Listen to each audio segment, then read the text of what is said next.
Hello, you're listening to Hugo Talks. Here I am today with this video, a video about something that is actually on the UK government website. But I'm not going to post it on YouTube because, to be honest with you, I think it will get taken down, which is a shame because this would be good for a lot of normies to see. So give this video a share if you can. So this was sent to me by James. Thank you for that. Apparently it's been up on the government website since the last month, and it's a 110-page booklet, digital booklet, which you can download, a joint effort, a think piece they call it, from the UK and German Ministry of Defence, both of them working together. And it's about, well, they call it human augmentation, which is basically transhumanism.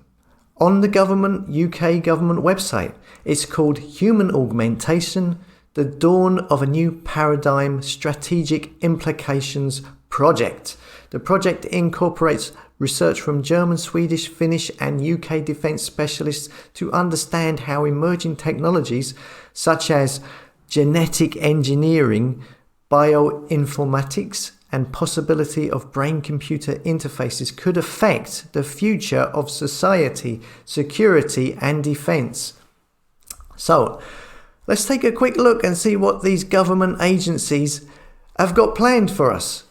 So here we have the cover for this Ministry of Defence booklet about how they want to turn all of us into mutant half robots. As you can see, we have a DNA strand and a human hand on the left hand side, and on the right we've got a robot android hand, signifying the fusion of humans and robot by DNA. That's what it looks like here. And then if we scroll down, we have a disclaimer which says the content of this publication does not represent the official policy or strategy of the UK government or that of the UK's Ministry of Defence. Oh, well, that's all right then. So what, you just put this together, a 110-page book and artwork just for a bit of a laugh? You didn't have much to do over the last 6 months, so this is just a bit of fun? Yeah, of course it. If so, what's it doing on the government website? So anyway, there's a lot to cover here. As you can see, you've got 8 parts over 110 pages. Understanding human augmentation, the technology. Then we have ethics and legal considerations. Well, seeing that the government don't have any ethics and make up the law as it suits them, that's a bit of a waste of time reading that part. So briefly, looking through this, there is a lot on the army and how they want to use exoskeleton suits to create super soldiers and give them drugs that are going to improve their brain and all of this type of thing. And a lot on how they want to get into society's brain so they can all become one with some kind of matrix type bullshit.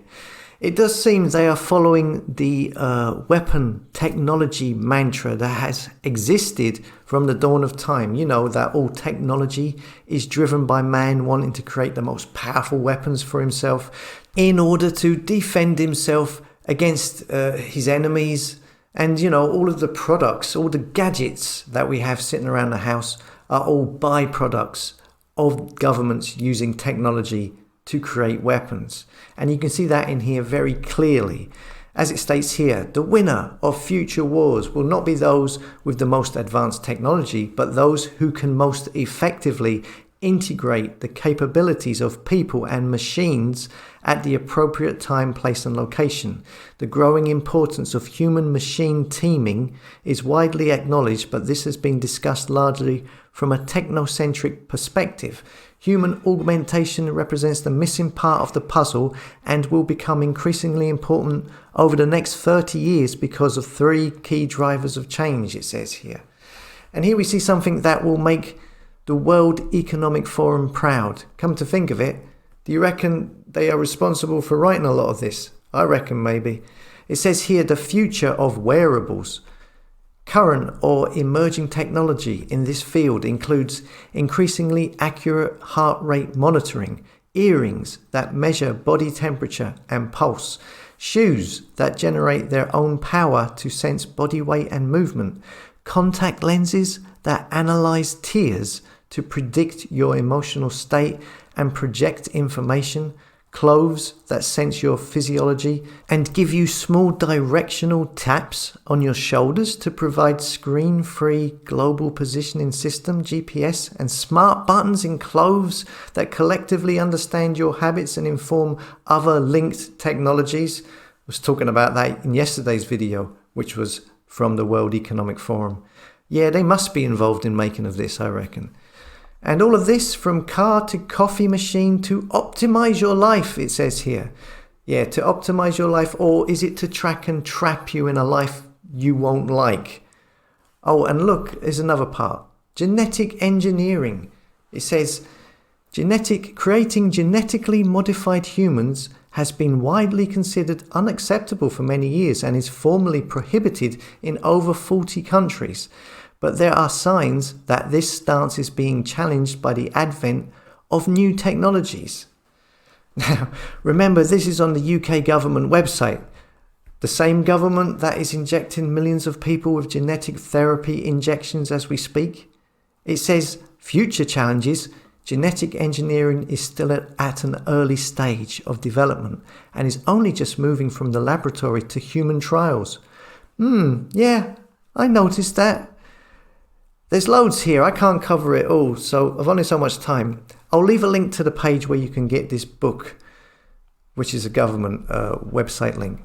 They talk about brain interfaces, internal brain interfaces. It says here several companies as well as military research and development organizations aim to develop a high bandwidth data connection between brain and computer. One company has so far developed a neurosurgery robot capable of implanting flexible polymer threads, each the width of a human hair, fitted with 32 tiny electrodes into the brain with micron precision in a 45-minute procedure.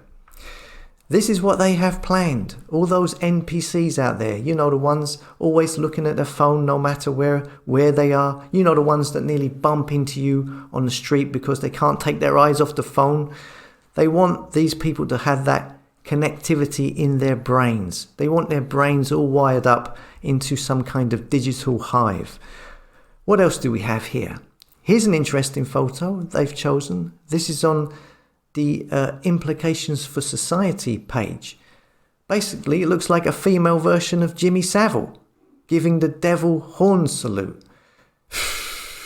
Interesting choice of photo. In this section, they have stuff on body hacking, on magnet implants, radio frequency identification, talking about microchips. It says here, once inserted, these chips can be used for a great variety of identification purposes. They can replace many of our keys and passwords, allowing us to unlock doors, start vehicles, and even log on to computers and smart devices.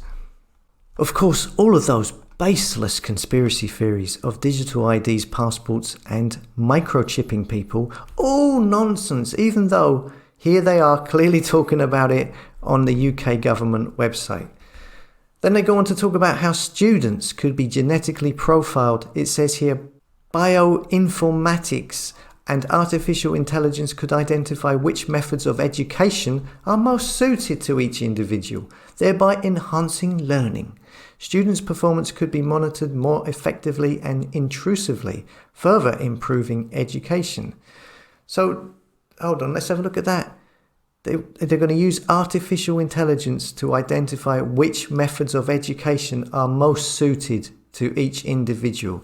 They want to tell you what you should be learning even before you've developed an interest in it.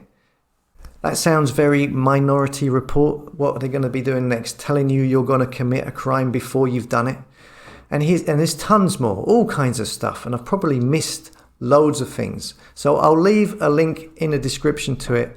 So there you go. I mean, it's all there. That's what they have planned. The front page tells you everything. In a time where all these people are rushing to get a gene therapy injection, you've got vaccine passports, digital IDs being pushed through by countries all around the world, all of these strategies trying to force you into downloading an app that's going to control you, that will allow you to access services, the plan to make the world a cashless society, all of this all happening at the same time.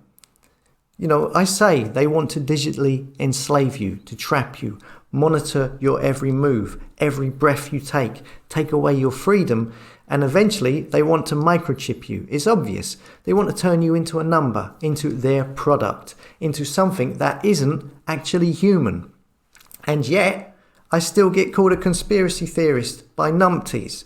And here you have a 110-page book on transhumanism on the UK government website by the Ministry of Defence, which details how they want to merge humans and their DNA into some half-human, half-android with your brain wired up to the internet. But oh no, it's all a conspiracy theory. As always, thanks for listening. Come and subscribe to the tribe at hugotalks.com, a place for like-minded souls who do not follow the crazy path most people seem to be following at the moment. I'll see you later.